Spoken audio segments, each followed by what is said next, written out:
Hello everyone, welcome back to my YouTube channel sons and Rupa's ವ್ಲಾಗ್ಸ್ಗೆ ತಮಗೆಲ್ಲರಿಗೂ ಪ್ರೀತಿಯ ಸುಸ್ವಾಗತ.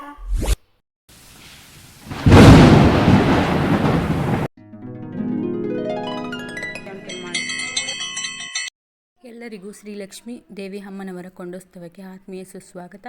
ಫ್ರೆಂಡ್ಸ್, ನನ್ನ ಚಾನಲ್ಗೆ ಇನ್ನೂ ಯಾರ್ಯಾರು ಸಬ್ಸ್ಕ್ರೈಬ್ ಮಾಡದೆ ನೋಡ್ತಾ ಇದ್ದೀರೋ ಪ್ಲೀಸ್ ನನ್ನ ಚಾನಲ್ನ ಸಬ್ಸ್ಕ್ರೈಬ್ ಮಾಡ್ಕೊಳ್ಳಿ. ಹಾಗೆಯೇ ಪಕ್ಕದಲ್ಲಿರೋ ಬೆಲ್ಲೈಕನ್ ಕೂಡ ಪ್ರೆಸ್ ಮಾಡ್ಕೊಳ್ಳಿ. ನಮ್ಮ ಪಕ್ಕದೂರಿನ ಚಂದಕವಾಡಿ ಲಕ್ಷ್ಮೀದೇವಿ ಅಮ್ಮನವರ ಜಾತ್ರಾ ಮಹೋತ್ಸವಕ್ಕೆ ನಿಮಗೆಲ್ಲರಿಗೂ ಆತ್ಮೀಯ ಸುಸ್ವಾಗತ. ಮತ್ತು ಸೋಮವಾರದಿಂದ ಶುಕ್ರವಾರದವರೆಗೂ 5 ದಿನಗಳ ಕಾಲ ಕೂಡ ಜಾತ್ರಾ ಮಹೋತ್ಸವ ನಡೆಯುತ್ತೆ. ಹಾಗೆಯೇ ಪ್ರತಿಯೊಂದು ದಿನವೂ ಕೂಡ ಒಂದೊಂದು ವಿಶೇಷ ದಿನಗಳಾಗಿರುತ್ತದೆ. ಸೋಮವಾರ ಲಕ್ಷ್ಮೀ ಅಮ್ಮನವರಿಗೆ ಮೊದಲ ಪೂಜೆ ಸಲ್ಲಿಸಿ ದೇವರ ಹತ್ರ ವರ ಅಂದರೆ ಹೂವು ಕೇಳಿ ಪಕ್ಕದಲ್ಲಿರುವ ವನ ಅಥವಾ ಕಾಡಿಗೆ ಅಂತ ಕರಿಬೋದು, ಕಾಡಿಗೆ ಕೂಡ ಕೊಂಡೋತ್ಸವಕ್ಕೆ ಸೌದೆ ತರಲು ಕೂಡ ಹೋಗ್ತಾರೆ.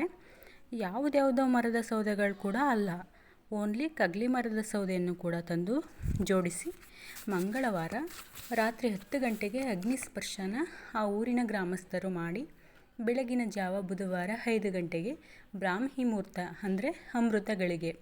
ಆ ಅಮೃತ ಗಳಿಗೆಯಲ್ಲಿ ಲಕ್ಷ್ಮೀದೇವಿ ಅಮ್ಮನವರ ದೇವಸ್ಥಾನದ ಪುರೋಹಿತರು ಹಾಗೆ ದೇವರ ಸತ್ತಿಗೆ ಹಾಗೆಯೇ ದೇವರ ಅರ್ಕೆ ಹೊತ್ಕೊಂಡಿರುವಂತಹ ಭಕ್ತರು ಕೂಡ ಲಕ್ಷ್ಮೀ ಅಮ್ಮನ ಹೊಂಡವನ್ನು ಹಾಯ್ದು ಲಕ್ಷ್ಮೀದೇವಿ ಕೃಪೆಗೆ ಪಾತ್ರರಾಗುತ್ತಾರೆ.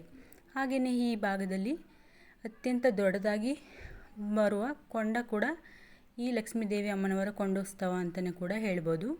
ನೀವು ಕೂಡ ಈ ಭಕ್ತಿಪೂರ್ವಕ ದೃಶ್ಯವನ್ನು ನೋಡಿ ದೇವಿ ಕೃಪೆಗೆ ಪಾತ್ರರಾಗಿ ಎಂದು ಹಾರೈಸುತ್ತೇನೆ. ಹಾಗೆಯೇ ನಮ್ಮೆಲ್ಲರ ಮೇಲೆ ಸದಾ ಲಕ್ಷ್ಮೀ ದೇವಿಯವರ ಕೃಪಾ ಕಟಾಕ್ಷ ಸದಾ ಇರಲಿ ಅಂತ ಕೇಳ್ಕೊಳ್ತೀನಿ.